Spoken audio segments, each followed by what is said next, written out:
would be taken out of context, and I'm not sure that is correct in the sense that it still comes out of your mouth. And some of the things some of the things you've said, I just think are blatantly. Well, let's do them. Let's hear them. Let's go through some. Sure. Right. So you said this about Me Too stroke rape. This is probably 40% of the reason I moved to Romania. In Eastern Europe, none of this garbage flies. You go to the police and say he raped me back in 1988. They'll say, well, you should have done something about it back then.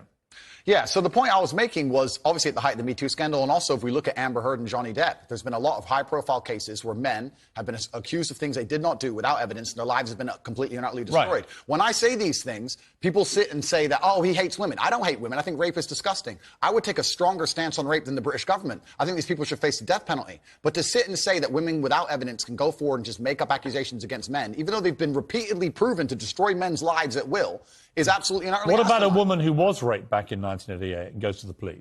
Then the man should face absolute and complete justice.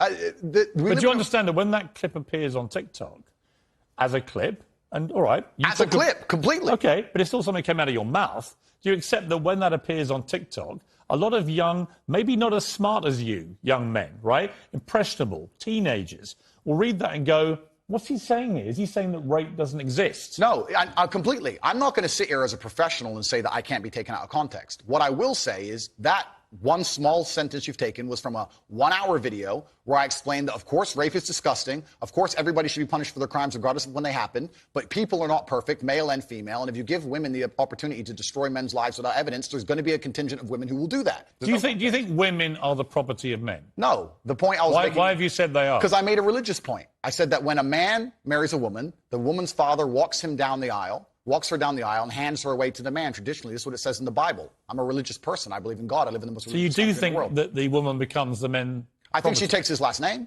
I mean, let's watch the clip that you said about this so that we can get it in context. So I think my sister is her husband's property, yes. When a bride is walking down the aisle to marry the groom, the father walks next to her and gives her away. True or false? Absolutely. But I've been married twice, as it turns out, and on both occasions I didn't believe that the woman was being handed to me as chattel, as property. Perhaps the way the reason I'm asked that question